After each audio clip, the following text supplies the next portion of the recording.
we simplify too much the path towards work that you're really passionate about. The advice really that people are giving is follow the goal of ending up passionate about your work. What is something I can do that is available to me, that works with sort of existing skills or talents I already have, and crucially, will open up more interesting opportunities if and when I get good at it. Today's interview is with Cal Newport, the author of A Life Without Email.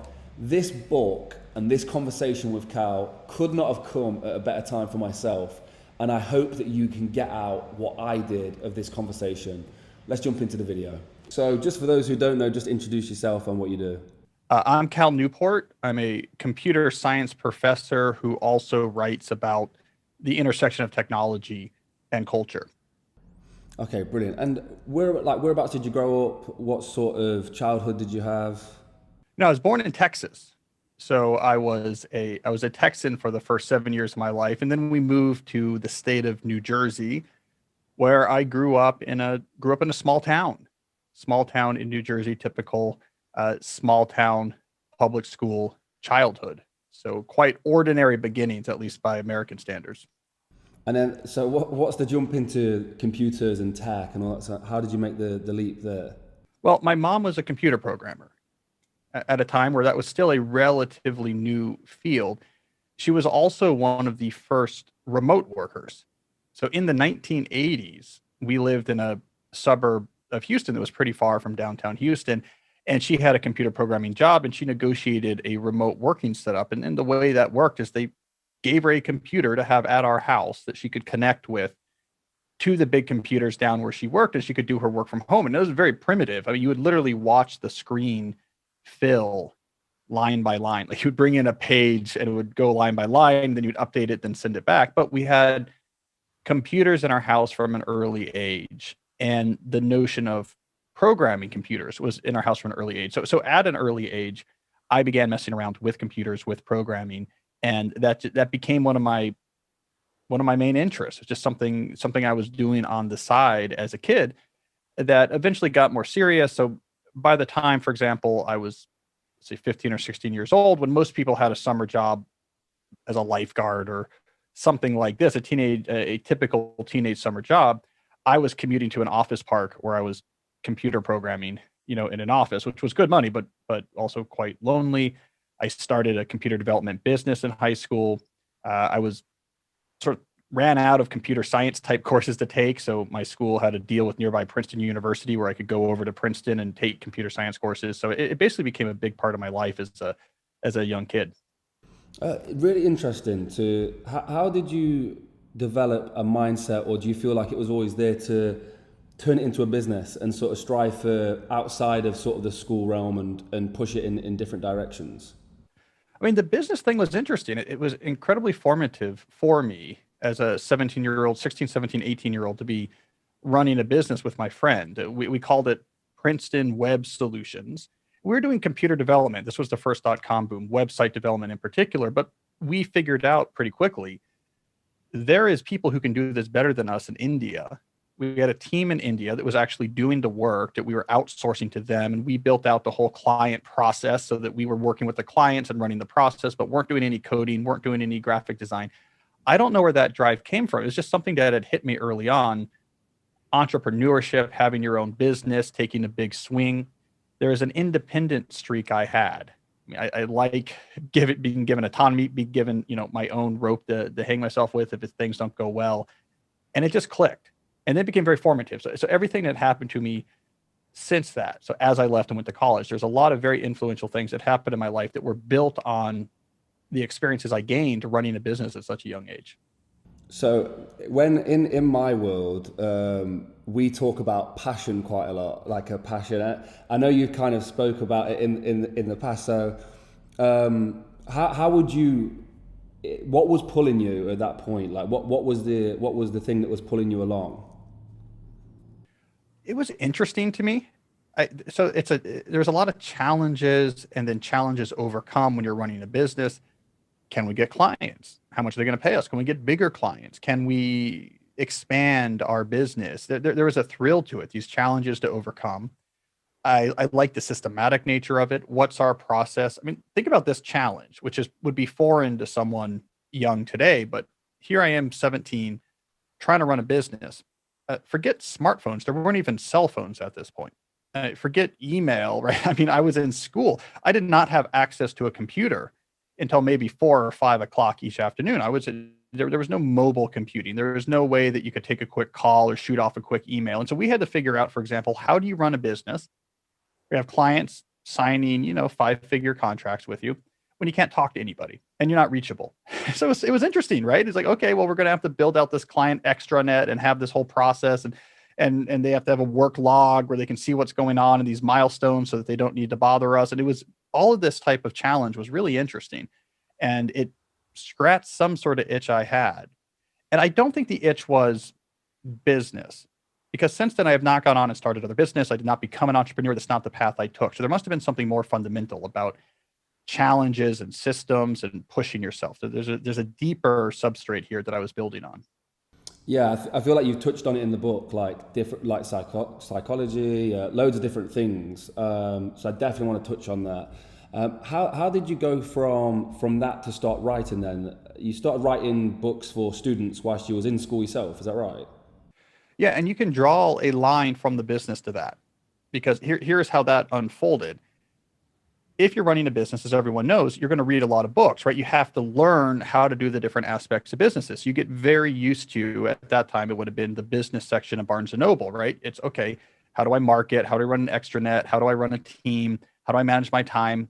All of this, you would go get books by experts, no nonsense, like this is what works, this is what doesn't. So I was surrounded by that as a teenager. Then I go off to college, I go off to university, right? And I start thinking after about my first year, I want to take this seriously. I want to do this really well. All right, where's the books? And they didn't exist for that audience. I was used to from the business world, like, yeah, you want to be the marketer? Here's what the best marketers do. You need to manage your time. This is what works.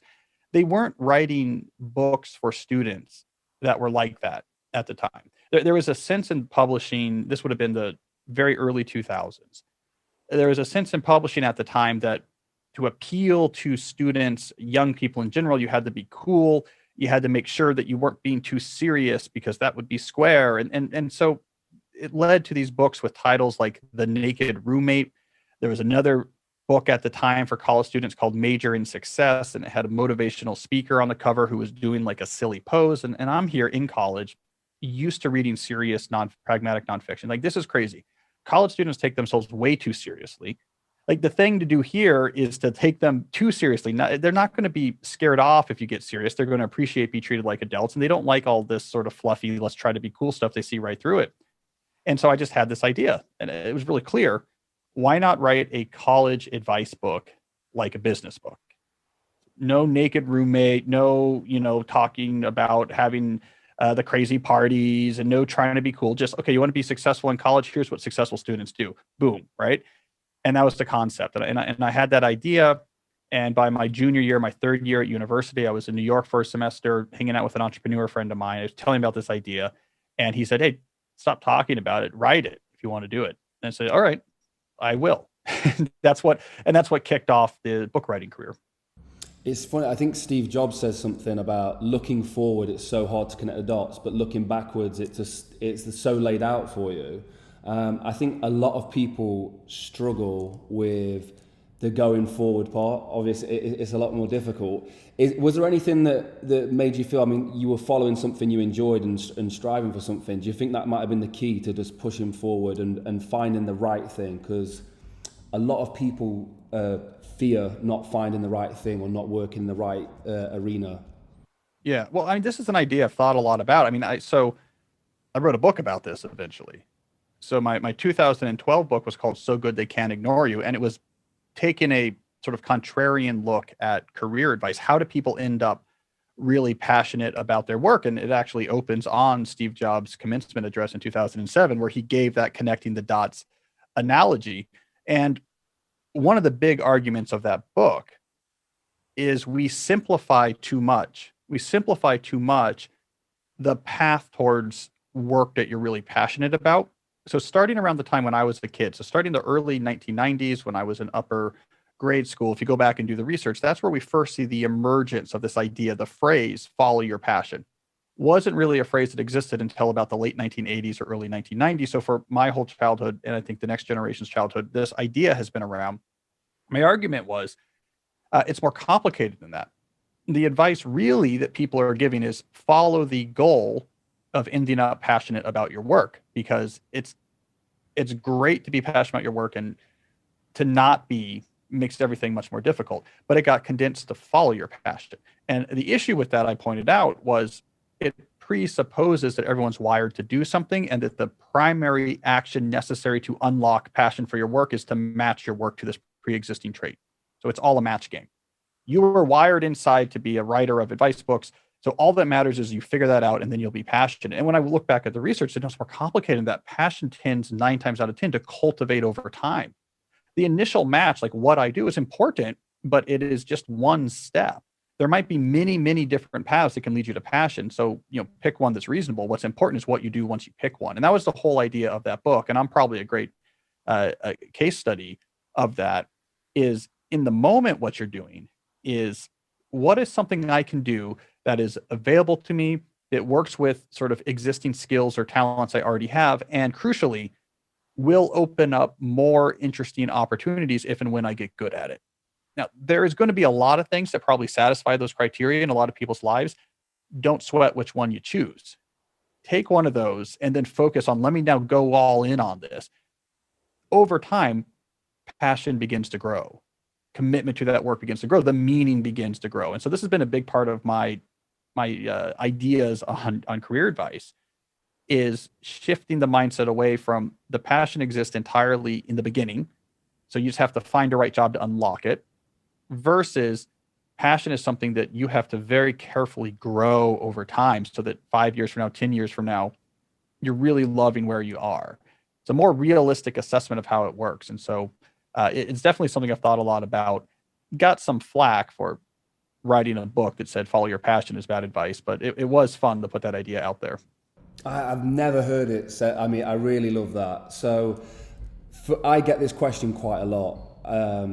How do I find my passion? So what would be your advice to somebody like that, to explain to them that it's about the patience, it's about growing it? Yeah, well, I mean, let's start with Steve Jobs. So the reason I opened with Steve Jobs is that he gave this commencement address in Stanford. It was very famous, right? It's been viewed millions and millions of times. And it was interpreted basically as him saying, yeah, follow your passion. In fact, I went back and found the Stanford Daily News newspaper from the next day. The headline of the article about Jobs' speech was, Jobs encourages graduates to follow their dreams. Yet, if you go back and look at Steve Jobs' life, that's not what he did. So I went back and I really excavated Steve Jobs' life. This was before the Isaacson biography. This was before. I was talking to actual people who knew him, right?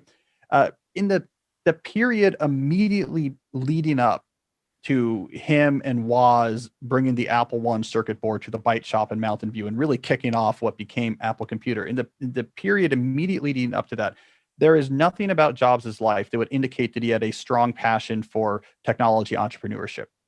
I mean, he was really into notions of Zen, which had just been brought there, and meditation, a lot of self-discovery.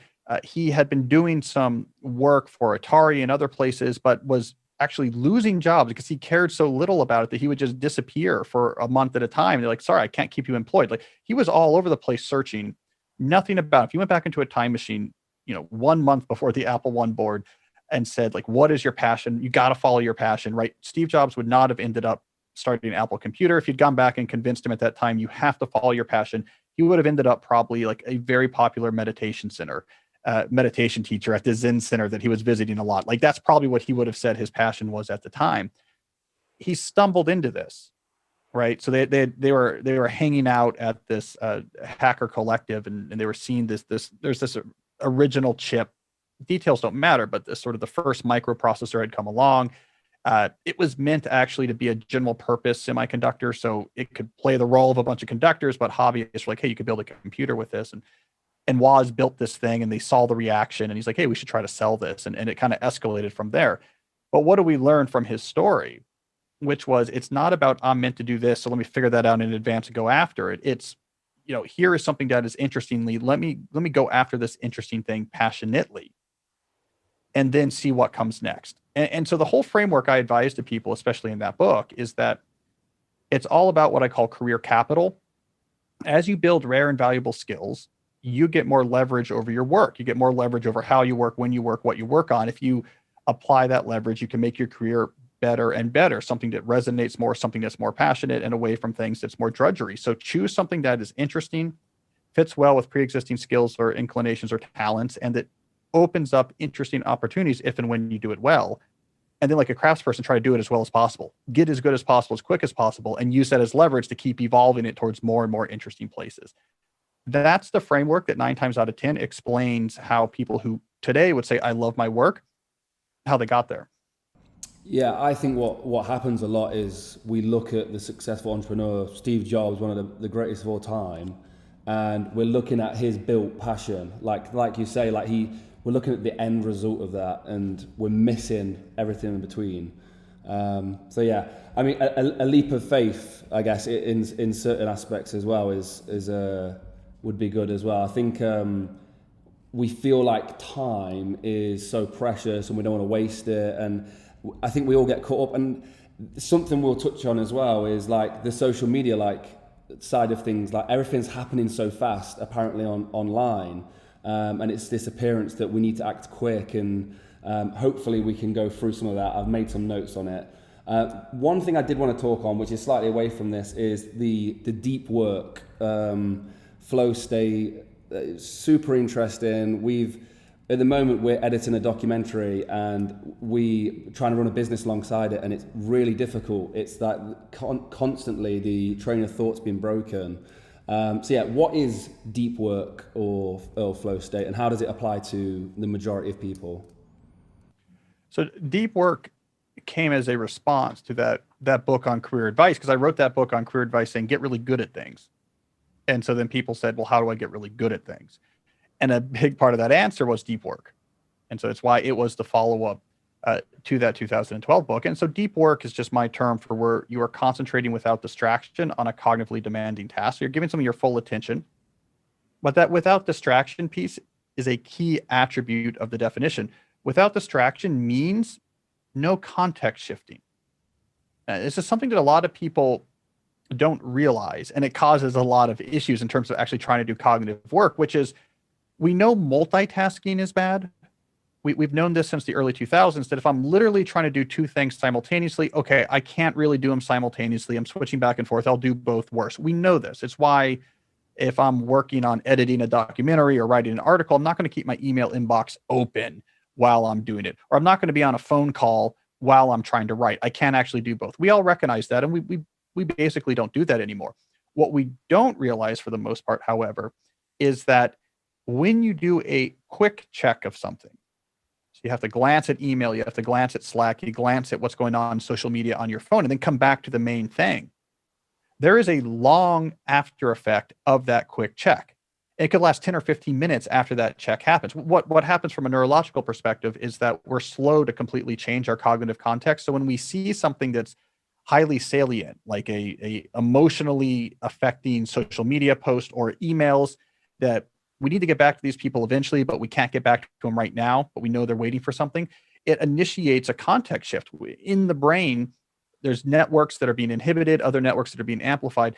So we start this expensive context shift, and these can take a long time to actually finish. We don't let it finish because we're just glancing.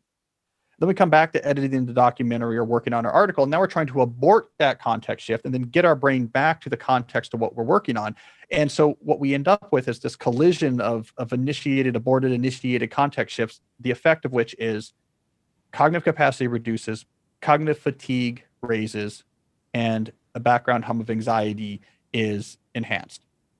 So what is happening right now to a lot of people who are doing high-level knowledge work is that they think they're editing a documentary full-time. They think they're writing an article full-time because these quick checks of email and Slack and their phone, they only take 30 seconds and they don't have it open at the same time. But each of those quick checks is leaving this residue.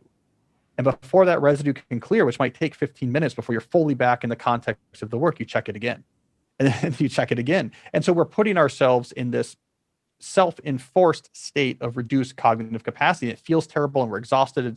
It's probably the feeling you're having trying to work on a documentary while having to context shift to all these business related matters. So deep work is I'm not only focusing on something hard, I'm doing it for an extended amount of time with none of those context shifts. I'm basically avoiding those things that brings down my capacity so I can actually operate at high capacity. And I think it's a critical behavior for success in any sort of non-trivial knowledge work is the ability to give each thing attention until you reach a stopping point. So it can be your full cognitive context is the thing you're working on. This is how you unlock the full potential of your brain, avoid fatigue, avoid anxiety. One thing at a time, giving each thing its attention due, not having this background interleaved concurrent quick checks of all these channels simultaneously. I think that is the key to satisfaction, actually producing stuff that you're proud of.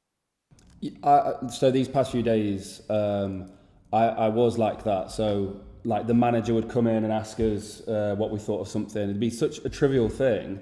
And I thought I was still in like that flow state, but I can't explain how great the last 2 days have been where I've used some of the things you've spoken about, like blocking and stuff like that. So we'll talk about that, but where people just can't come in the room. So we can get the documentary done. It's not it's game changing. Like it was so amazing.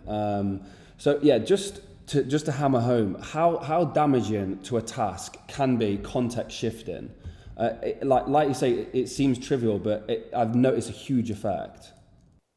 Well, it significantly reduces both your capacity, right? So if we look at just the quality of what you're producing is lower because you're not attacking this with a full focus cognitive capacity, and then it raises fatigue. And a lot of office workers know this; they just don't know why it's happening. But it's that effect where you get to 2 o'clock in the afternoon, and you're just done with trying to do anything that's even remotely hard. And we often misassign that, like maybe I'm tired or maybe I'm not, but you're not probably that tired. You've just been sitting in a chair all day. Your brain is exhausted. Why is your brain exhausted? Because it is incredibly draining to do these switches. We're just not evolved for it. We did not grow up in an environment. We did not evolve in an environment in which every 6 minutes we were jumping back and forth between a different highly salient task. We were doing one thing for a while and then something else we would do for a while. We're hunting today. Hey, for the next 3 hours, we're walking through the woods in the context of looking at trails and listening for the animal. We're doing that for a very long time. So our brain really can't handle it. So you're producing worse stuff, and then you just run out of cognitive steam much earlier. It's why people, by the way, who have to do sort of Olympic level feats of cognition, so the incredible elite cognition, where I say Olympic level in the sense of you're pushing your brain to the limits of what the humans can do, literary novelists, chess players, mathematicians, they are incredibly careful about insulating their giant swaths of time from the rest of the world, from distraction, from phones, from social media, etc., because they can't work at the elite level. Just like if you took an elite level athlete and said, you're gonna be a little dehydrated, you're gonna smoke a little bit, something like this. At the elite level, you're gonna drop from gold medal to out of the medal contention. So we really see this effect taken seriously by elite thinkers. Elite thinkers aren't on social media all the time. Elite thinkers, like I'm thinking the novelist Dave Eggers, he writes on a laptop with no internet connection, unreachable from 9 to 5. He can't do his novels if he was in a state of context shifting. But I think this same commitment that elite thinkers have needs to trickle down to the rest of us, because we're leaving a huge amount of productivity and satisfaction on the table. Definitely. I also think the idea of procrastination is like possibly, for me especially, like just that quick glance, I used to think that was in my head, that's procrastination, it's taking me away from my work. But that not feeling like you're getting anything done for the day, I feel like comes from switching those tasks. Like it really does. Is procrastination something you've done anything on in the past? I mean, procrastination is an interesting one. There's different aspects to it, and I don't know all of them, but there's 2 aspects I'd like to point out. So there's just a pure energy aspect. So the reason why very little good gets done in the office from 2 to 5, for example, is that you've exhausted your brain from the context shifts. Your brain is just crying uncle at that point. I can't sit down and do this hard thing. I'm out of fuel. So there's an energy piece to it. Another twist on procrastination that I've been looking into off and on, and I think is interesting to keep in mind, is if we're talking about a big project, you're just not getting going on it. And a lot of this came out of, by the way, my work I used to do with students. Sometimes what's going on here is that your mind doesn't trust your plan. So I just want to throw that angle in there as well. One of the defining features of the human brain, one of the reasons that we can separate from other animals, is that the human brain can both conceive of plans, right? So abstractly conceive of a plan and then evaluate that plan. Is it good or bad? And if it's good, you feel motivation to do it. And if it's bad, you feel dismotivation, right? So this is very important. Again, if we go back to the Paleolithic, the emergence of the modern Homo sapiens, you might be thinking through like, well, maybe what I should do is charge this mammoth and jump on it and stab it through the eye to kill it. Well, the plan evaluation apparatus is like, no, that's a bad plan. You're not going to feel motivated for that. And then you have another idea like, well, maybe we should throw spears from far away. And you feel motivation to do it. Some procrastination is basically your brain rejecting your plan. And so I first saw this with students where they'd feel procrastination to study. And it's because it's just an incredibly vague thing. Their mind's like, I don't know how to evaluate this. Like, what do you mean by study? And a lot of really successful students I looked at for my books, they never used the word study. It was much more concrete. I'm going to take these chapters and we're going to do a quiz and recall here. And this works really well. And it's going to prepare me well. If your mind trusts the plan you have, you're much less likely to feel dismotivated. This also comes up a lot, I think, when people take on ambitious projects, which I think is good.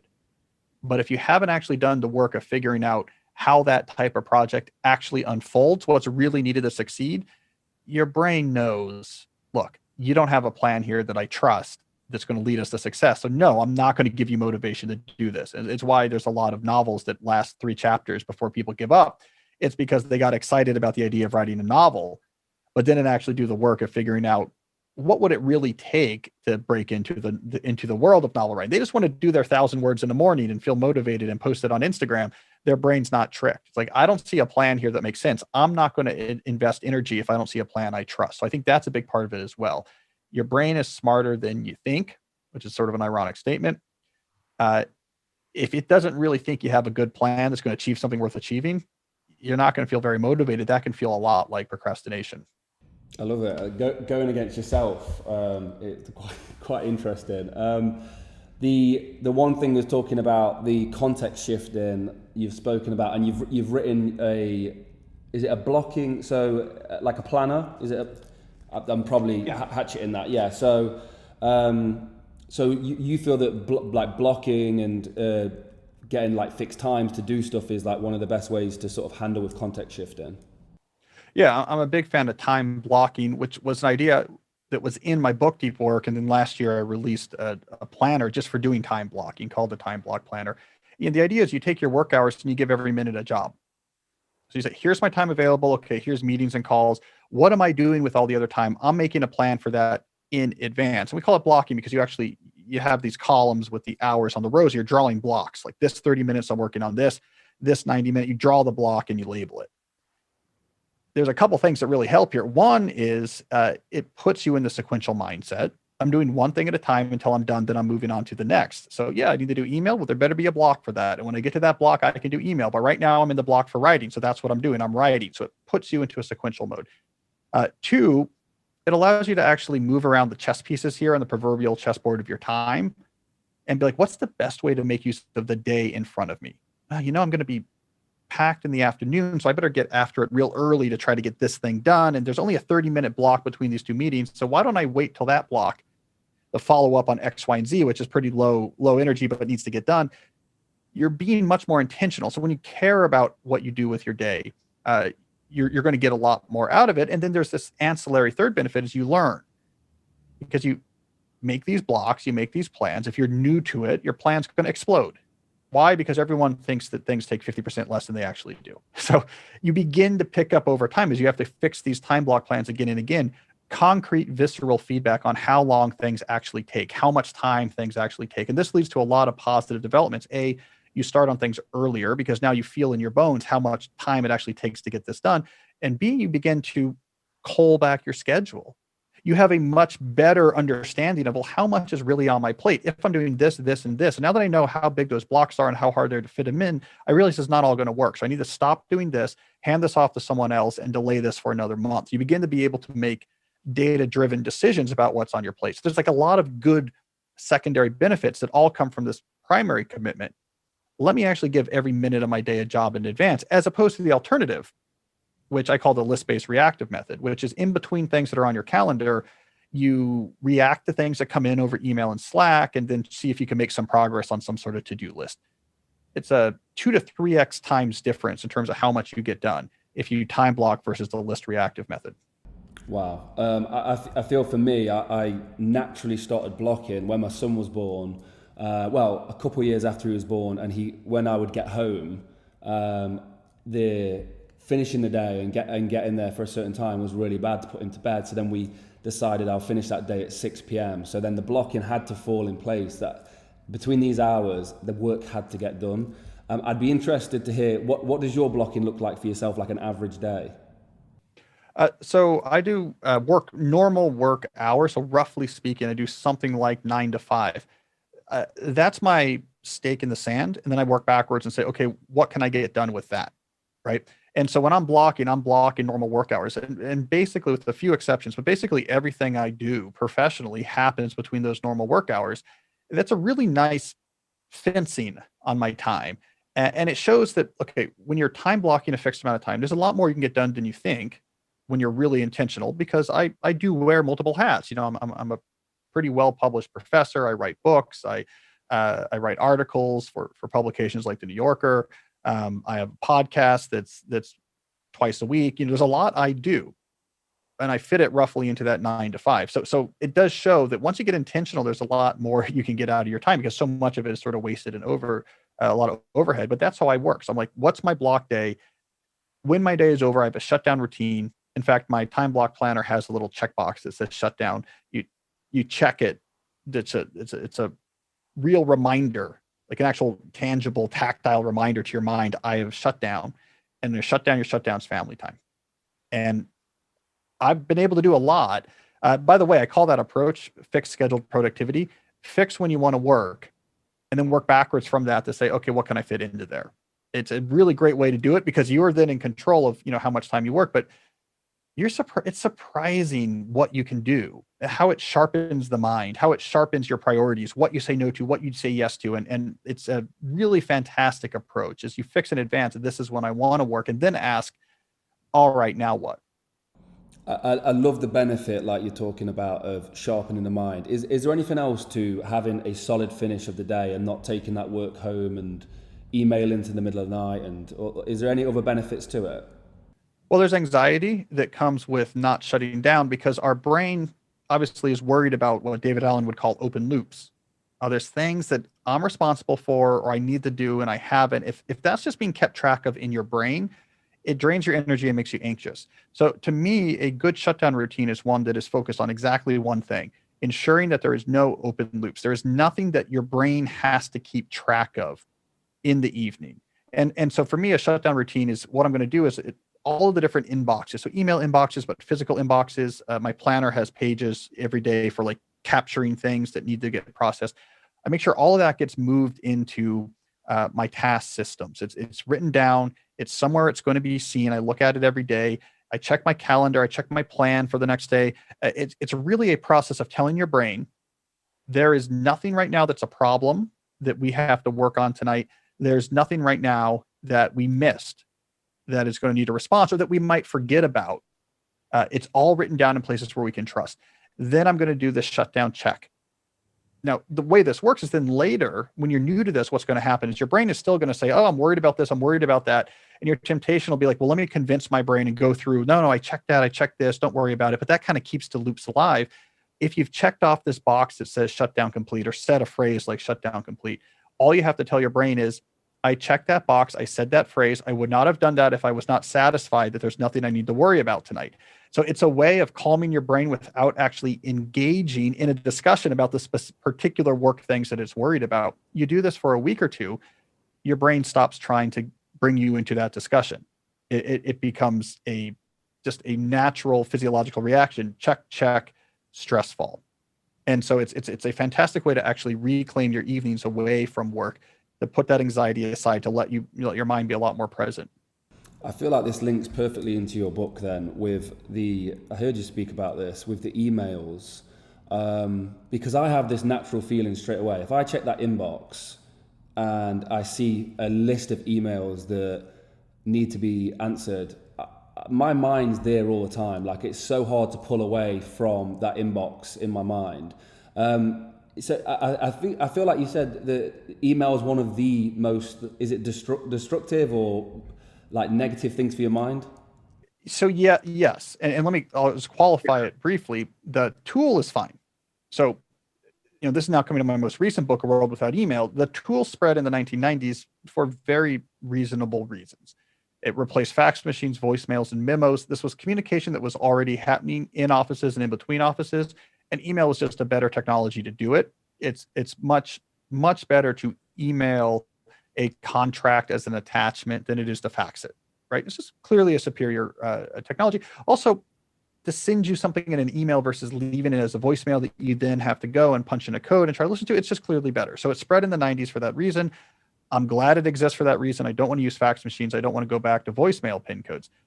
The real villain, sort of the villain of this book, is a style of collaboration that email enabled and that quickly spread. Now that style of collaboration I call the hyperactive hive mind. It says, well, now that we have really low friction digital communication tools, in addition to just sending our faxes over email, in addition to just taking the voicemails we would have left on your answering machine and sending it on an email, we can actually work out most collaborative work, most coordination with just unscheduled back and forth ad hoc messages. Everything can start just being worked out with these back and forth ad hoc messages. That style of collaboration has been devastating for the productivity and mental health of office workers everywhere. Because why?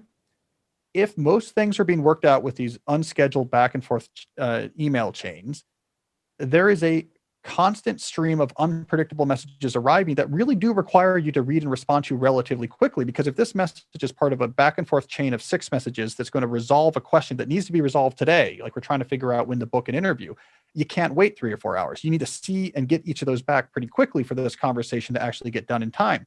Well, let's say we now have 12 to 15 of these ongoing asynchronous, unscheduled conversations happening. There is no recourse but to have to check these inboxes all the time. Not because you have bad habits, not because you're addicted to email, not because your willpower is bad, but no, it's necessary for how we're collaborating. I have to keep all these back and forth threads moving. Why is that a problem? For the reason we talked about earlier in the interview. Every time you check, you're inducing a context shift. So let's connect all those dots. Basically, email replaced the fax machine. Once it was there, we started shifting to this very convenient way of collaborating where we just do these asynchronous conversations. This had this side effect that we have to constantly check our inboxes. Constantly checking our inboxes puts us into a constant state of context shifting. Suddenly we are strung out, we're exhausted, we're miserable, we can't actually get anything done. And so we accidentally completely sabotage the attention capital present in all of the minds in the knowledge sector by introducing this tool that had a very innocent purpose, which was now we don't have to deal with unjamming fax machines anymore. I'm guilty for this. So I collaborate with the team, not through email, but through instant messaging. And if I've got a thought in my head, I'll throw it out there. And what can I do? What's the best way to sort of work around that? So the key idea is we can't solve this with just better habits about how we interact with our inboxes. That's what we have tried for the last 20 years is, well, if we're just better, about subject lines and how often we check email and expectations about responses, none of this will solve the issue, because the reason we check the inbox all the time is that's the only way. If the hyperactive hive mind is how you are coordinating, it's the only way, the only option. If everything is being worked out ad hoc messaging, it is a problem if you don't check all the time. Things will grind to a halt. Decisions that have to get made by a certain time won't get made. It really is a problem. So I can't just individually say, I will check email less. I will write better subject lines. You can't check it less. There's 15 different asynchronous conversations going on, and 12 of them aren't going to get done in time if you wait 3 hours until you join them, right? So this is why just changing our habits doesn't get there. So what is the solution? We got to get rid of the hive mind. We have to replace it, and specifically replace it and say, okay, for each of the types of things we do as a company or a team, here is, and we'll work on this together. Here are our new rules, our new systems, our new guidelines for how this collaboration works. Where does the information come in? Where do we store it? When and how do we communicate about this? Like at what times, through what mediums? Where does this information go once we're done? We have to actually put in place specific concrete alternatives to just rock and rolling on email or Slack for each of the things we do again and again as a team or as an organization. It's the only way to actually solve this problem, because as long as there is no consensus for how you do your work, other than just, I'll grab you on here when I need it, nothing is going to keep us away from having to check those all the time. Yeah, I feel like I'm shooting myself in the foot, and a lot of the time I feel like I'm offloading work, but it's probably doing the absolute opposite. A digital detox, that it was really interesting sort of concept to me. I know you've gone through like studies of it and stuff. Like, what is it something that we should be doing, digital detoxes and trying to stay away from social media? Yeah, so let's put a clear dividing line, because it will help us think about these issues. Let's put a clear dividing line between work-related communication technologies and non-work related communication technology, because I've dealt with both in different books. So we're thinking about the world of work, we're thinking about email, we're thinking about Slack. That's what I dealt with in my most recent book. That's what we were just talking about. The book I published a few years ago, however, Digital Minimalism, was working on or looking at tools in our personal life. So social media, our phones, etc., like life outside of work. In that realm, suddenly the individual response really becomes very important. So when it comes to why we're checking email so much, we have to, as a team, change our rules for how we collaborate. Otherwise, I have no recourse. I have to check it. When it comes to me looking at social media too much on my phone, unrelated to work, now the locus of control is coming back towards the individual. That's where we're going to have the biggest, shortest impact, is dramatically changing your individual relationship to your tool. This would not work in the world of email. If I dramatically changed my relationship to email, that's going to be a problem if no one else does too, because they haven't and they need me to respond or we can't get back to the client.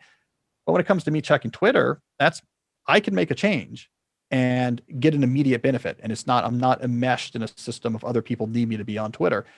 So in that book, Digital Minimalism, I argued we have to be much more intentional about our technology use. You have to know what you care about and what you want to spend time on. Then you work backwards and say, how do I want to use tech to support these things I care about?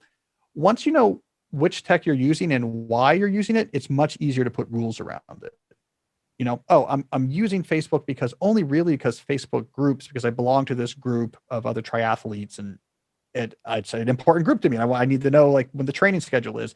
Oh, if that's why I'm using Facebook, now it's real easy to see, well, I don't need it on my phone and I don't need to look at the news feed. And so I'm going to put it on my computer and I'm going to put in a plugin that scrubs the news feed clean. And all I use it for is checking this group. And if all I'm doing is checking this group, I only need to do that once a week. It takes 15 minutes. Great. I get that benefit, and Facebook has no other footprint in my life. Like, so when you know why you're using a tool, like what you're trying to get out of it, you can put rules around it. And suddenly the cost benefit ratio is way, way in your advantage.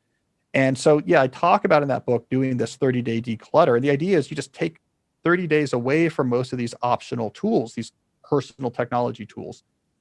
And during that time, you very aggressively try to answer the question of, what do I actually want to spend my time doing? I mean, you actually go out there and try things, you experiment, you sign up for things, you join things, you go to things, and then you also reflect. You just think, let me try to figure out my life. Like, what do I want to do? What do I really want to spend my time doing? And then at the end of that 30 days, here's a critical part, you rebuild your digital life from scratch. All right, now that I know what I'm all about, what do I want to use to support that, and what are my rules? And you come out of that experience with a completely different relationship with your tools. This is much more effective than trying to just come at it from a negative perspective and say, I use Twitter too much, I'm going to try to use Twitter less. Good luck. We know that's not going to be very successful. But if you instead have this crystal clear image of what your life wants to be, you can feel it. Like, I want my life to be like that. And you have a plan for how you use technology to make your life like that, and that plan doesn't involve Twitter, now it's much easier to not be using Twitter, because what you're doing is not just trying to stay away from something bad. You're instead trying to pursue something very appealing. And that's a much more stronger psychological motivator. I think the pressures of social media, like trying to, at the moment, there's a lot of like trying to share your lifestyle. If you don't share it, it didn't happen. The ego comes into it. What did you see when you did the studies? Like, what were the results?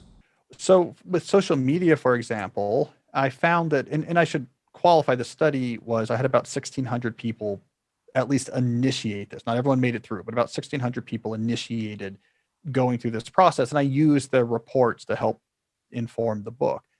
Maybe about half the people, this is rough, about half the people came out of this exercise, rebuilt their life, rebuilt their technological life around what they cared about. About half the people had no social media in their life when they were done with this. They just, when they looked at the things they cared about, none of them really required them to be on a social media platform.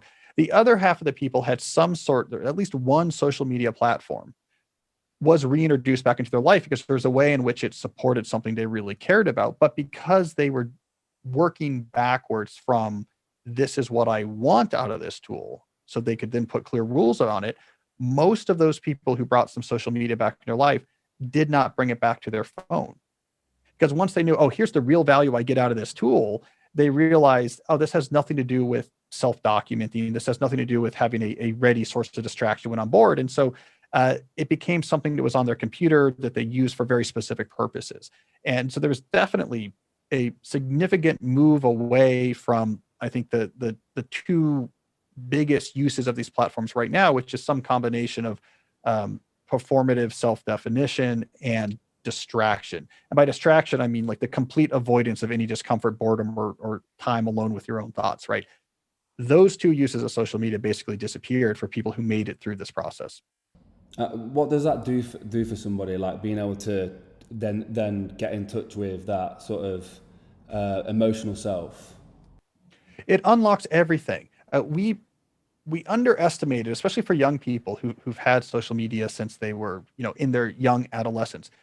We underestimated the importance of reflection. So time alone with our own thoughts is where we make sense of our life. It's where we confront the things we don't like.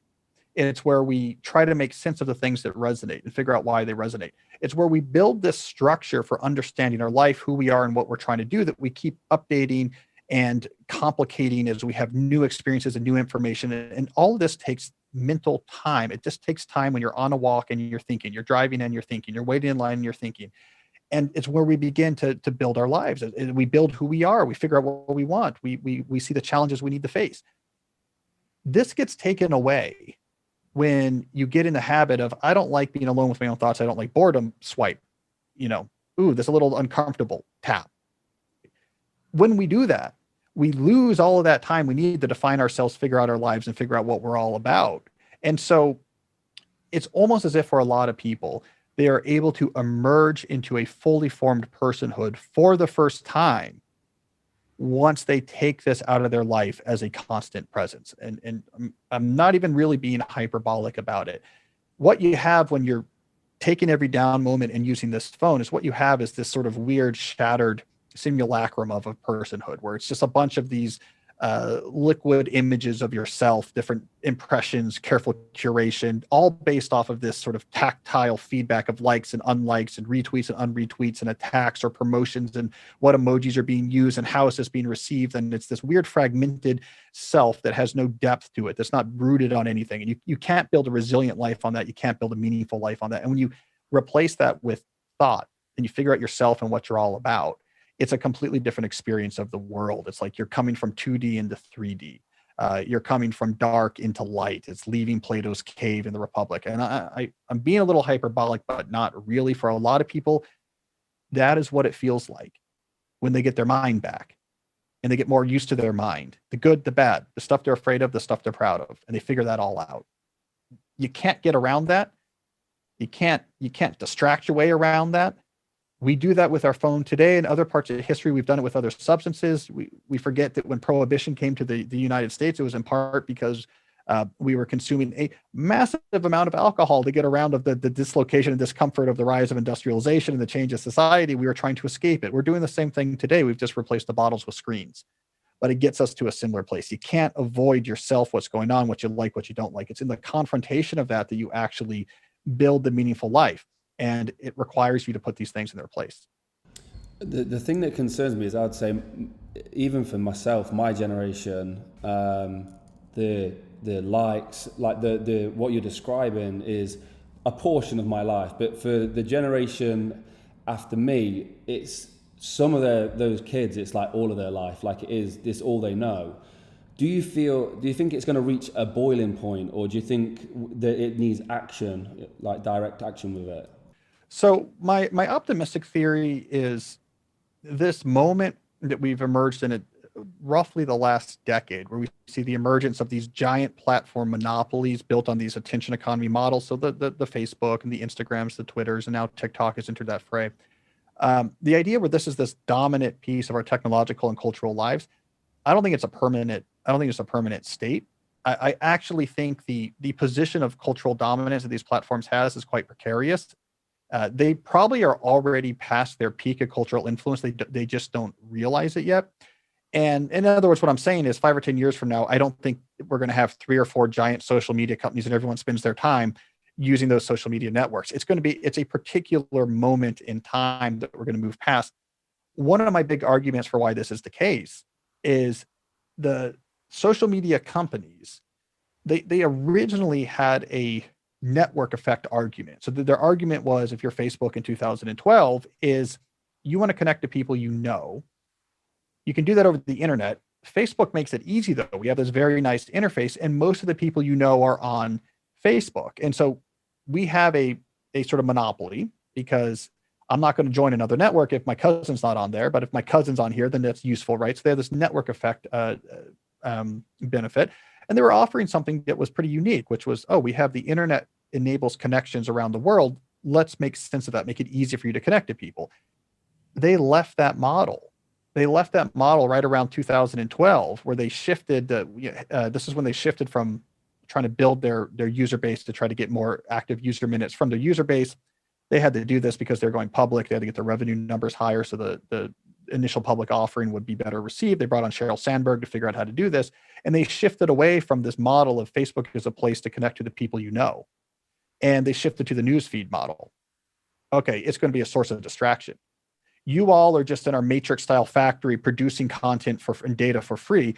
We will chop it all up with algorithms, create this hyper palatable slurry of newsfeed type nuggets, and you can just infinitely scroll past them. So we are something you can tap when you're bored, and our algorithms have selected this stuff. So again, like the matrix, we pulled it out of the minds of hundreds of millions of users, and we chopped it up, and it's optimized to press some buttons and you'll feel something, and it'll be distracting and whatever. This made sense in the short term because now you could use Facebook all the time. Like it's something that's always there. It's not just, I need to see, if Jordan has posted something on his wall, let me go to his wall. No, it's like this feed is always here. Instagram has the same model. TikTok just threw off all the social aspects and just like, let's purify this model. The issue is now they're competing with every other source of entertainment. So it's no longer, we offer something that no one else can, which is the people you know are here and will connect you to it. It's like, no, this is a source of entertainment. There's other sources of entertainment, though, like what you're doing right now, podcasting, right? Okay, I can find a podcast on something I really care about, people I care about, talking about people I care about. Look at the streamer wars. Hundreds of billions of dollars being invested into incredibly low cost to view super high production value movies and TV shows and series, and all of this stuff is on our fingertips now. And what happened to digital online connection? Well, everyone just moved that over to text message threads. Yeah, they're like, okay, I guess I'll use either WhatsApp, which is why Facebook bought it, or text message threads. I don't really need a special network to do that anymore. So I think social media is a very precarious place.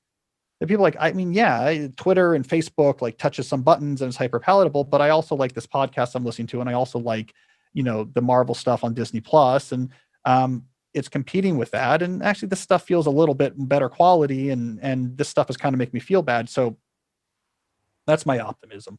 I'm not bullish on the future of these particular giant platforms as like for the next 50 years are going to be dominating our discourse. No, I completely agree. When you talk about Facebook, like I feel like with my group of friends and maybe even my generation, it just snapped like that. It went completely overnight. Just switching on to something else. I heard you talk about this on the Lex Fridman was intrinsic versus extrinsic motivations, which really interesting to me. Well, it comes up a lot in motivational psychology. It's one of the foundational ideas of motivational psychology, which is this notion, they call it the locus of control, but basically when you feel like a difficult action is being undertaken because you chose to, you can tolerate that difficulty much better than if you feel like you were forced into it, or was someone else's decision, and now you're facing difficulty. We feel this intuitively, right? If you're doing something that's hard and it really wasn't your choice to be doing it, we get incredibly frustrated. So you have to drive across town to pick something up. You don't want to do it. Really, someone kind of dropped the ball, and they were like, you have to, they forgot something, and now you have to return and whatever, go back to your kid's school or something to pick something up, and you get stuck in traffic. It's like much more frustrating than I'm going across town to get to the gym. I have, part of my workout routine. You're frustrated about the traffic, but your just hardship was based on something you were doing, you chose to do. Or, similarly, you go through an elite military training. You chose to do it. You're doing it for a really good reason. You can put up with all the hardship and pain of it in a way that if you're encountering that hardship and pain because of a natural disaster, so you're marching to get away from the hurricane, not because you're part of military, it feels much worse, etc. So it's an important principle to keep in mind when thinking about doing hard things, is we can do very hard things, but the rationale really matters. So it's not, hard work is not just we have a certain amount of substance to spend, and who cares how we spend it. No, the amount we have, the energy we have to spend on hard task is very, very influenced by why we're doing the hard task. And so it's a hack in some sense, but also I think it's much more fundamental. People who do really hard things, you better believe they're tapping from that reserve of, these are things I chose to do for good reasons, because if it feels extrinsic, I'm making my parents happy, or my boss put this on me and I don't even know why I'm doing it, you have way less energy to draw from. Yeah, again, another thing we see a lot of is, I'm not happy doing this. My mum, my dad are forcing me to do this. I really don't want to keep doing this. So you're saying the idea of choice is really key to longevity. Yeah. And where this, I really encountered this first was when I was writing those student books, and I was dealing with a lot of students, and I was dealing with students at elite schools. So I was at MIT at the time doing my PhD. And so I was dealing with MIT students and Harvard students, which were nearby. And I would just help students. Right. And I kept noticing this phenomenon that I call deep procrastination, where essentially the student would snap and just couldn't do work anymore. Like, no work. Like, your paper is due, it's worth half your grade. Like, I just can't do it. And the professor's like, all right, I'll give you an extension, but you're going to fail this course if you don't do this paper. And they have nothing else. They just can't do it. Right. They just snap. And I called it deep procrastination. What tended to cause it? Because it sounds a little bit like depressive syndrome, but it wasn't quite depression. It was different, right? They weren't ahedonic. They just couldn't do the work. What was going on in a lot of these cases was the courses were very hard. They were because they're at MIT. They're doing really hard courses, right? It's hardship. And they were doing them. It was like a major because their parents wanted them to do it. They were there because they were, I got to grind through this so I can get this job as a doctor, because that's what my parents want me to do. And it was a clash of hardness versus lack of intrinsic motivation. And their mind just shut down. Like, no, we're not doing it anymore. And so then I invented this whole program.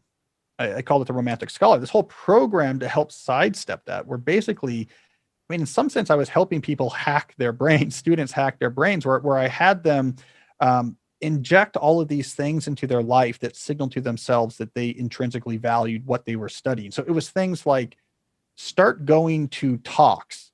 Like when people come for, if you're a math major, like when mathematicians come to give talks, like, go to the talks. There's no reason for you to be there from like a grade standpoint. It's not part of your classes, but go to the talks.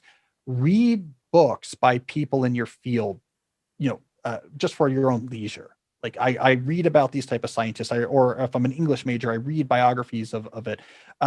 Find different ways and settings to do your work that's more inspiring. And I wrote this essay back then called Heidegger with Hefeweizen. I was like, go to a pub and have the book, and there's a fire, and have a pint. And in other words, like, do all of these things, because it will signal to yourself, I like the life of the mind. I like academia. I like college. These ideas have intrinsic value outside of just grades and what job it's going to open up.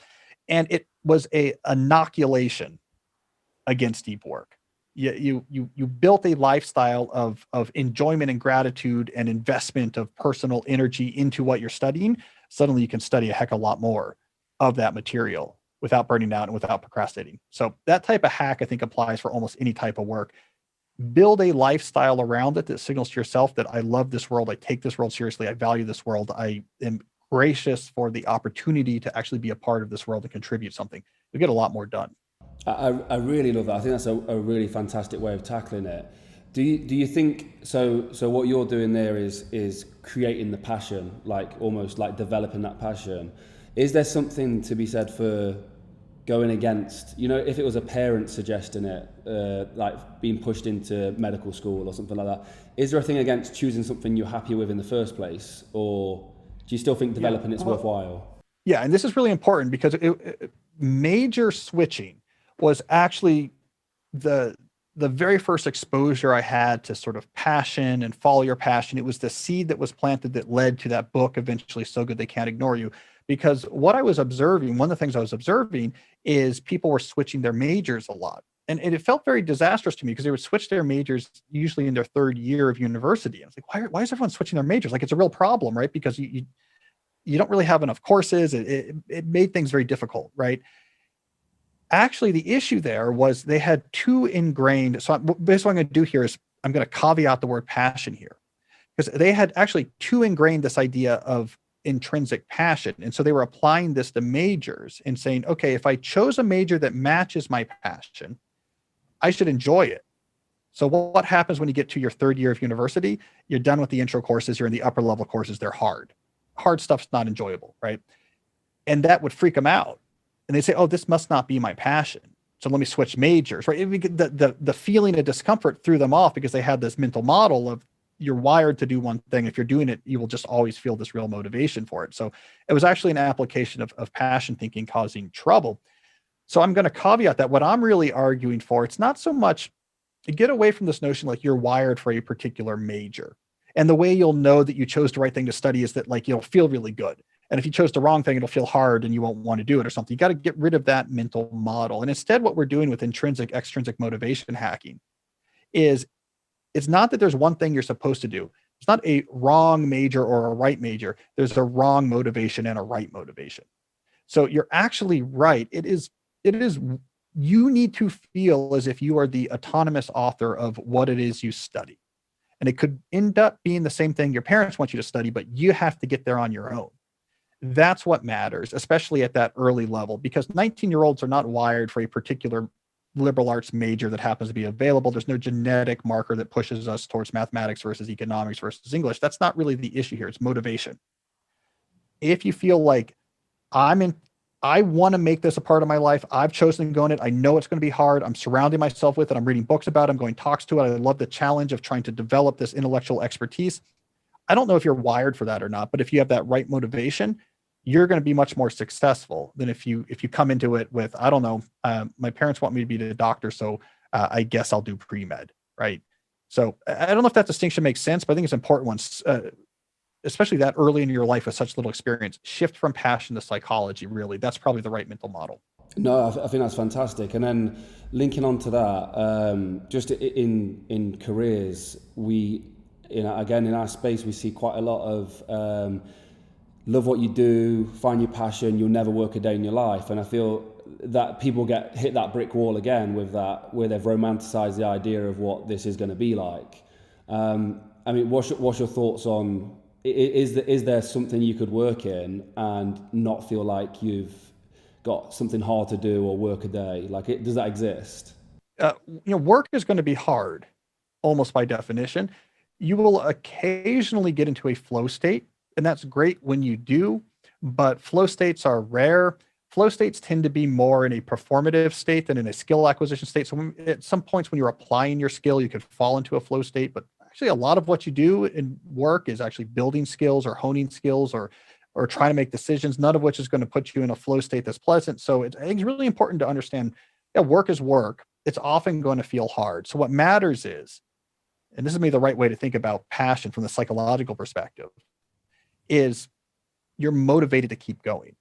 Lifting weights, heavy weights is hard, but if you're a professional athlete, you don't read it as hard in the sense of, I wish I wasn't doing this. You read it as, I love the burn I'm feeling because it means I'm going after the thing that I care about. This burn means my muscle's going to get bigger and I'm going to throw that fastball faster. That's the mindset we want in work. Like, yeah, this is hard. I have to master this new whatever. skill. I have to master this new software so we can produce this better video or something like this. You're like, yeah, that's hard in the moment, but I like this hardness because it's part of this vision I have for building this particular artistic vision. And so I'm glad that it's hardness that provides satisfaction. So I do not like slogans like, follow your passion, never work a day in your life. I think instead, your goal is to build a working life that you can pursue with passion. That can be a source of passion, can be a source of meaning, can be a source of resilience. And this is something that is a multi-year project, if not a lifetime project. It's about how you approach your work, not how you find your work. This is the way you should think about it. And so don't conceive of yourself as being wired to do this job. And if you match that job, you're set. Conceive of yourself as you're trying to build this masterwork that is your professional life, and you're building it on the fly, as you live. And it's going to be hard and wonderful and rewarding, and over time get better and more nuanced and more resilient. But it's all about focusing on things you think that matter, doing them really well, taking that skill, the leverage that gives you, and saying what comes next and apply it. And then repeat, constantly driving the structure you're building on the fly towards places that resonate and away from things that don't. Some days are going to be harder than others. Some places are going to come easier than others. Some things are going to be more successful than others, but over time, this is going to take you somewhere worth going. Absolutely love it. Thank you so much. Cal, I just want to say, when the world opens up, I'd love to come out and interview you and get something done. I feel like I could talk for hours, so I really do appreciate it. And this has been one of my favorites. I'm still going through the book at the moment, so I'm doing an audio book. I'm not the best at reading, so I like to try and preoccupy my mind. Maybe I shouldn't be doing that. But where can we find the book? And I feel like it's a silly question, but is there social media or websites or resources to find yourself? Right. Well, perhaps not surprisingly, given our conversation, I've never had a social media account, so you're not going to find me there. CalNewport.com. You can find out about the books, and I write a weekly essay there. I've been doing it since 2007. I also have a podcast called Deep Questions, where all it is questions from my readers about all of this type of stuff. And we just get into it week after week. What about this? What about that? From in the weeds productivity, like I'm trying to time block and this isn't working, to in the clouds thinking about my life needs more meaning. How do I turn it around? And so that's another fun place to jump into this type of conversation. Lovely. And I'll link all that down below. Thank you so much for your time, Cal. Really do appreciate it. Well, it was my pleasure. Thanks, Jordan. For me, that was one of the best conversations, and I think it's just a thing about timing. We interviewed Ben Francis, the CEO of Gymshark, when we were in the starting point of opening our film studio. That really helped me. It came at a crucial time. I've interviewed Cal and had a conversation with Cal when we are at the start point of editing our documentary. And all the information in here, and his other books as well, have come at a perfect time. Couldn't have been written better. So I'm so genuinely grateful. If you feel like this is going to benefit you, please go support the author, Cal Newport. The links are down below. You can buy the book. I'm still going through it. I've downloaded the audio book. The link for the Audible will be down below as well, and I'll put a link for Cal's website as well, so you can get a hold of the book.